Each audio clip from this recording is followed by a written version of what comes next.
आप लोग कैसे हो? उम्मीद करती हूँ आप लोग अच्छे होंगे। फ्रेंड्स, ये जो शॉप है मेरी, इस शॉप में आपकी दुआओं की बहुत ज़रूरत है। मैं जब शॉप पे बैठती हूँ ना तो मुझे सिर्फ आंसू निकलता, मैं दुखी होती हूँ। पूरी शॉप की वीडियो तो मैंने बना के डाल दिया है, 2-3 डाला है शॉप की पूरी वीडियो। पूरा शॉप खाली है, थोड़ा बहुत ही सामान है, थोड़ा बहुत ही। और मेरा अब हिम्मत भी नहीं करता है फ्रेंड्स कि मैं कर्ज उठा के और अब इस शॉप में लगाऊं। मेरे को जितना सेल होता है उससे मैं लगाती हूँ, थोड़ा बहुत मिला के लगा लेती हूँ, ले आती हूँ, थोड़ी थोड़ी सामान ले आती हूँ। लेकिन अब 1-2 लाख रुपए लगाने का हिम्मत नहीं होता है कि मैं कर्ज लेके और अब ऐसा काम करूँ। और यही हमारी रोजी रोटी, मेरी तो यही है कि मैं इसी से अपने आप को कुछ कर सकती थी, या अपने रिश्तेदार में, परिवार में कोई किसी को दुख में सुख में मदद कर सकती थी। तो मैं यहीं से फ्लॉप हो रही हूँ। मैं देखो फ्रेंड, इंस्टाग्राम पे वीडियो बनाना शुरू की और इंस्टाग्राम भी मेरा हैक हो गया।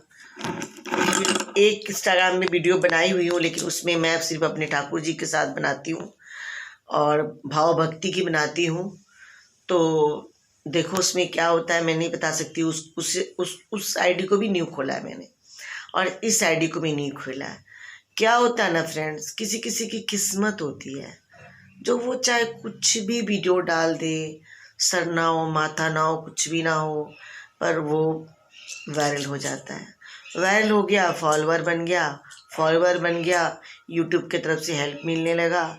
हमारे साथ ऐसा होता है कि हम जब मेहनत करने लगते हैं या किसी प्लेटफॉर्म पे अपने आप को डुबो, मतलब एकदम प्रेजेंट ऑफ माइंड को डाल देते हैं, तो भी हम फ्लॉप हो जाते हैं। पता नहीं क्या चक्कर है, क्या नहीं है, समझ नहीं आता है।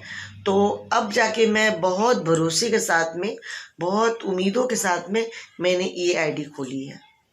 अभी न्यू है, अभी मैं कुछ भी ऐसा करके नहीं दी हूँ कि मैं यूट्यूब फैमिली से कोई शिकायत करूँगी कि भाई यूट्यूब फैमिली आपने मुझे कुछ नहीं दिया, वायरल नहीं किया।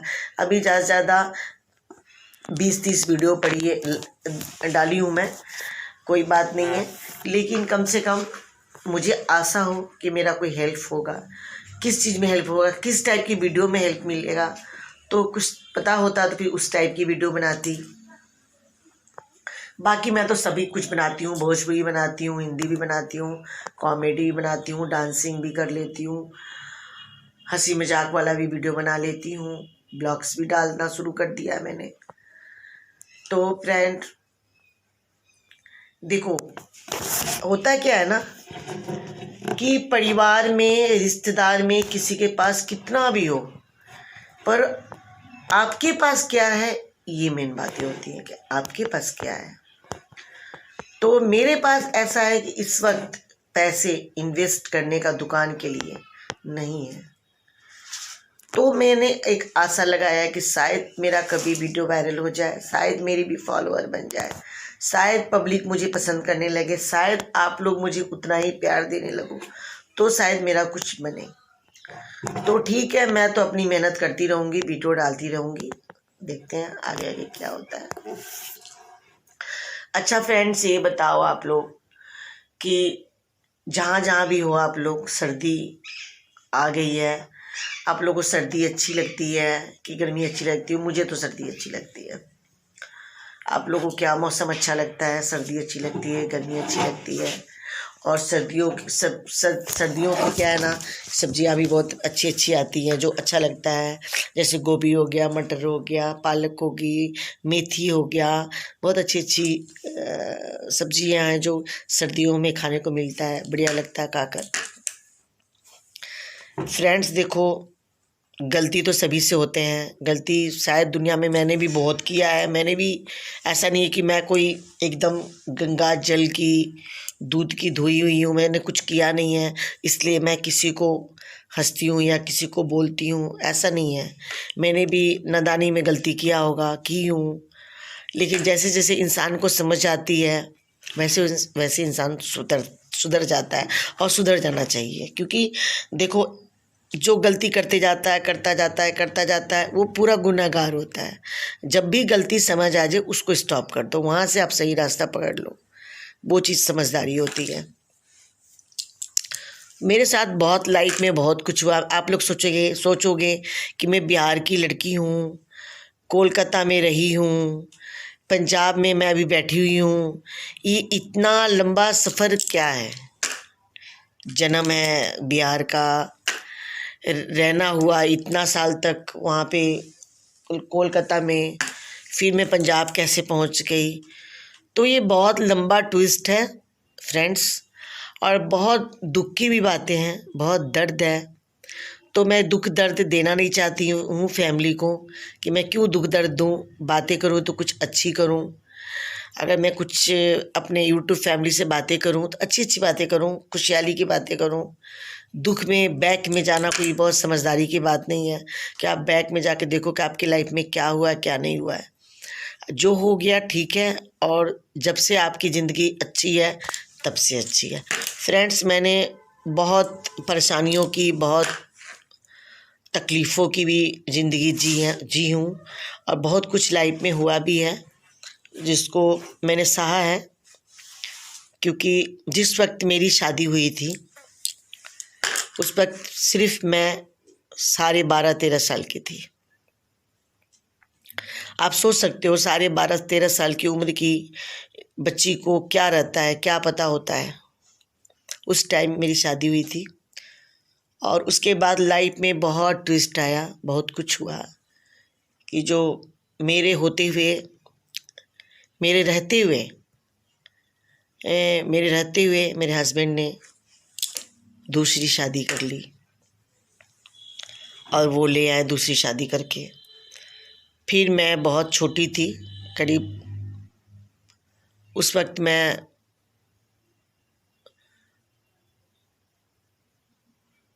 होंगी 20-22 साल की, जिस वक्त उन्होंने शादी कर लिया। मेरा 2 बेटा था मेरा। तो उन दोनों बच्चों की भी लाइफ ख़राब हुई, मेरी भी लाइफ ख़राब हुई। ऐसी बात नहीं, मेरे बच्चों की लाइफ पूरी ख़राब हो गई। और मैं बता नहीं सकती हूँ, ये सब दर्द वाली बातें हैं। मैं चाहती नहीं हूँ कि मैं सब यूट्यूब फैमिली को बताऊँ, यूट्यूब फैमिली वाले से बांटूँ। ये सब बातें अच्छा नहीं लगता है। फिर काफ़ी दिन तक मैं भटकी, काफ़ी दिन तक मैं बहुत परेशान हुई, बहुत दिनों तक मैं बहुत परेशान हुई। कम से कम सोच सकते हो, अभी 13 साल में शादी हुई, 20-22 साल में तलाक हो गया। उसके बाद मेरी लाइफ बहुत दिनों तक भटकी। उसके बाद जो कि हमारी समाज नहीं मंजूर करते हैं इस चीज़ को, सेकंड मैरिज को मंजूर नहीं करते हैं। आज भी हमारा समाज इस चीज़ को गलत कहता है, सेकंड मैरिज को गलत बताता है, गलत कहता है। लेकिन फ्रेंड, मैं भी नहीं चाहती थी, मुझे नहीं चाहिए था ये सब कुछ, लेकिन ऐसा ही कुछ होता गया लाइफ में, कि मैं बहुत दूर पहुंच गई, इतनी दूर पहुंच गई, और किसी का इतना ज़्यादा मेरे ऊपर मदद था, उसने मुझे बहुत मदद किया। उस मदद के बदले उसने ये शर्त रखा कि ये पंजाब में ये रिश्ता है, अच्छा लड़का है, आगे से उसकी कोई शादी वादी नहीं हुई है, कुछ भी ऐसा बात नहीं है, तो तुम वहाँ पे कर लो। इतना लंबा लाइफ है, कैसे बीतेगा। मैंने कहा मेरे बच्चे तो हैं ना, मेरे बच्चे बड़े हो जाएंगे, बड़े हैं, ये भी नहीं गोदी के बच्चे हैं, बहुत बड़े बड़े बच्चे हैं, मेरे को नहीं चाहिए, मैं नहीं करूँगी। लेकिन उन लोगों ने मेरे को बहुत तरीके से प्यार का वास्ता दे के, रिश्ते का वास्ता दे के, बहुत कुछ ऐसा करके उन्होंने करवाया। तो मेरे को बहुत गुस्सा चढ़ा। मुझे लगा कुछ लेडीज़ पे मैं पुलिस केस करूं कि उसने मेरी ऐसी बिना मर्जी की, इस तरीके से, वो भी आसपास नहीं, बिहार नहीं, बंगाल नहीं, कलकत्ता नहीं, उस तरफ जहाँ पे हमारी ज़िंदगी कटी है उधर नहीं, एकदम सीधा पंजाब में ये मुझे ऐसा करवाने को कह रही है।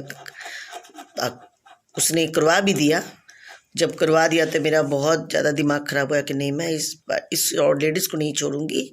इसने मेरे बच्चे से दूर कर दिया और मैं इसको नहीं छोड़ूंगी। मैं छोटी सी बच्ची नहीं थी कि मुझे लोग कहेंगे छोटी सी बच्ची थी क्या, ज़बरदस्ती करा दिया, गोद में बांध के करा दिया।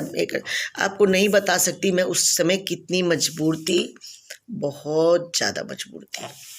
उधर उस घर में मेरे नाम का घर था, उस घर में उसने वो ले आया और उसको शादी करके, और उसमें मेरे दोनों बच्चे थे। एक मैं बच्चों के लिए परेशान हो रही थी, एक मेरा जगह रहने को नहीं था। मुझे किसी जगह से हेल्प नहीं मिला, किसी रिश्तेदार से हेल्प नहीं मिला, कोई ससुराल वाला मैके वाला कहीं से मुझे कोई हेल्प नहीं मिला।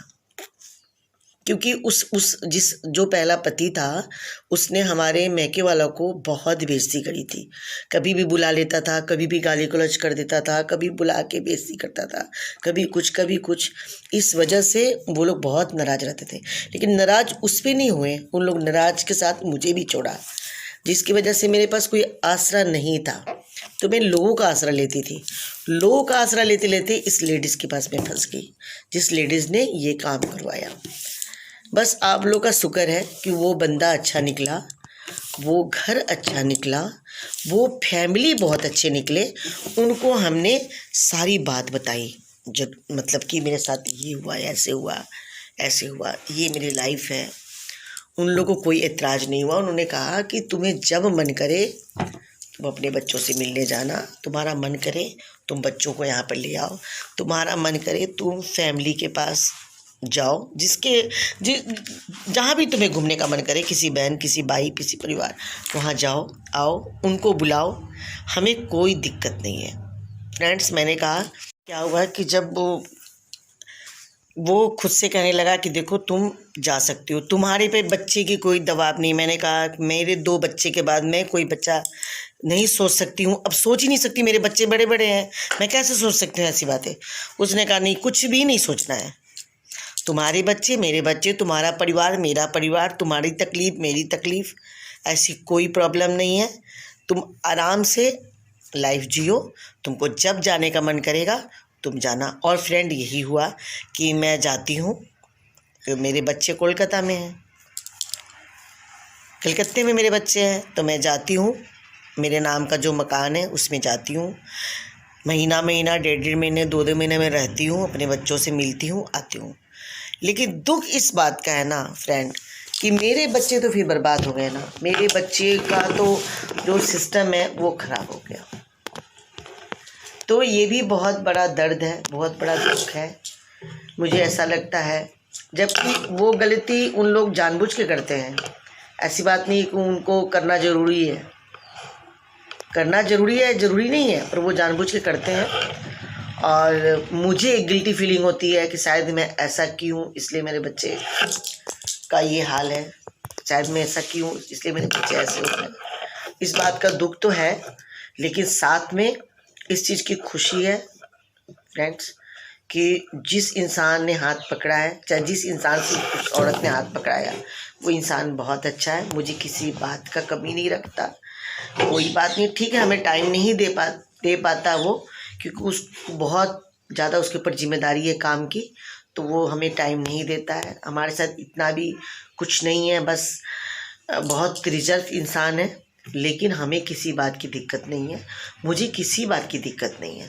फिर मैं अपनी सिस्टर की लड़की को ले आई हूँ। जब मैंने लगा मुझे कि इसको भी बच्चा तो नहीं है, बच्चा होगा भी नहीं, तो भाई इसको पिता का प्यार कौन देगा, ये फिर कौन, मेरे बच्चे तो आ नहीं रहे हैं, मेरे बच्चे तो आएंगे नहीं। फिर मैंने हमारा प्रोग्राम बना था कि चलो भाई छोटे बच्चे, किसी ऐसे बच्चे को रखेंगे जिसके माता पिता नहीं है, दुखी है, गरीब है, उस बच्चे को माँ बाप का प्यार मिल जाएगा, और साथ में उसको बच्चे का प्यार वो पिता बुला देगा, उसको एक जो माँ बाप का जो बुलाने का ये होता है वो उसको पूरा हो जाएगा। फिर मेरे बच्चे तो मुझे मम्मी कहते हैं, मुझे मेरे बच्चे भी मम्मी कहते हैं, और बहुत सारे बच्चे को मैंने अपने बच्चे से बढ़ के माना है, वो लोग भी मुझे मम्मी बोलते हैं। तो मेरा तो मम्मी का शौक़ पूरा होता है, हो रहा है। लेकिन मेरे जो पति हैं उनको तो बच्चे पिता बोलने वाला कोई नहीं था, तो हमने प्रोग्राम बनाया पर ऐसा कुछ रास्ता नहीं निकला। तो मैंने अपनी सिस्टर की लड़की को लाई हूँ, उसके कहने पे लाई हूँ, उसी ने कहा कि ले आओ मेरी बेटी। मैं कही तो बहुत बड़ी है, तो 14 साल की है। बोला कोई बात नहीं है, उससे क्या हो, बच्चा 14 साल का हो चाहे 4 साल का हो, बच्चा तो बच्चा ही होता है। तुम ले आओ और मेरी बेटी वही बन के रहेगी। और मेरी बेटी वो यहाँ रह रही है, 4 साल हो गया उसको यहाँ रहते हुए। और वो 2 बहनें हैं, तो एक अपने मम्मी पापा के पास, एक यहाँ पे है, और बहुत प्यार से रहती है, बहुत अच्छे से रहती है। तो फ्रेंड्स, आप लोग की दुआ है कि जो मेरे साथ हुआ था, अगर इतना होने के बाद अगर इधर से भी मैं गलत जगह फंसी होती तो बहुत बुरा होता। और कुछ तो मैं अपने आप को भी एडजस्टमेंट की हूँ कि कहाँ कोलकाता का, कहाँ बिहार का, कहाँ पंजाब आके ठहरना रहना, सबकी कल्चर अलग अलग होते हैं, लेकिन मैंने अपने आप को बसाया। अब तो बहुत अच्छा लगता है। अब तो हमारा पंजाब ही मुझे अच्छा लगता है, यहाँ का ही पानी अच्छा लगता है, यहाँ का ही रोटी खाना अच्छा लगता है। लेकिन मिलने जुलने सब जगह जाती हूँ। मेरी ट्विंस बेबी है, बहन है मेरी एक दिल्ली में, उससे मैं बहुत प्यार करती हूँ। दोनों बहनों में बहुत प्यार होता है। बहन तो मेरी सारी अच्छी है, सारी बहन सुंदर है, सारी बहन अच्छी है, सब अपने अपने घर में बहुत अच्छी सी है, बहुत बढ़िया से है। और सबके बच्चे अच्छे हैं, सब लोग अच्छे हैं। बच्चों में सिर्फ मेरे ही बच्चे बेकार रास्ते पे निकल गए, बाकी सब भाई बहनों के बच्चे अच्छे हैं। तो बस यही दुआ चाहती हूँ कि आप लोग ऐसा दुआ करो, ऐसा कुछ करो कि वो बच्चे भी हमारे, अभी से भी कुछ नहीं बिक रहा है, रास्ते पर आ जाए, आज से भी रास्ते पर आ जाए तो इंसान ही कहलाएंगे। और पूरी कोशिश कर करके मैं तो थक चुकी हूँ, अब सिर्फ भगवान के ऊपर है, आप लोग की दुआ के ऊपर है। तो यही सब बात है फ्रेंड्स कि हर तरफ से मैं डिस्टर्ब हूँ, बहुत दुखी होती हूँ। 2 तरफ ज़िंदगी बटा हुआ है, उधर आधा शरीर बच्चों पे रहता है, आधा दिमाग बच्चों पर रहता है, आधा दिमाग इधर रहता है। ऐसे करके लाइफ कट रही है, टाइम पास हो रहा है। तो चिंता टेंशन तो होता ही है, टेंशन पर जैसे बीमार भी हो जाती हूँ। लेकिन इसी खुशियों के लिए कि थोड़ा सा अपनी टेंशन को दूर हो, थोड़ा सा माइंड अच्छा रहे और लाइफ कट जाए, इसलिए मैं भी थोड़ी सी वीडियो बना लेती हूँ। और नहीं तो जो मेरे हस्बैंड है वो कहते हैं कि इस वीडियो को मत बनाओ, इस वीडियो से कुछ फ़ायदा नहीं है, इससे क्या मतलब है बनाने का, टाइम वेस्ट करती है। लेकिन मैं करती हूँ कि चलो कुछ ना हो तो कम से कम टाइम कट जाता है, समय निकलता है, थोड़ी सी खुश हो जाती हूँ बस। तो फ्रेंड, आप लोग मेरी कहानी सुन चुके हो कि मैं पंजाब में कैसे हूँ। आप लोग को लगेगा कि कभी ये कलकत्ते की बात करती है, कभी ये बिहार की बातें करती है, कभी ये पंजाब की बातें करती है, तो दरअसल है कहाँ की। इसलिए मैंने आज आप लोगों से ये सारा शेयर किया अपना परिवार समझ के। और अगर मेरी कोई गलती है तो आप लोग मुझे माफ़ करना और मेरा सपोर्ट करना, मेरी वीडियो को देखना और मेरी मदद करना। आप लोग के साथ के बिना कुछ नहीं हो सकता फ्रेंड्स। Thank you.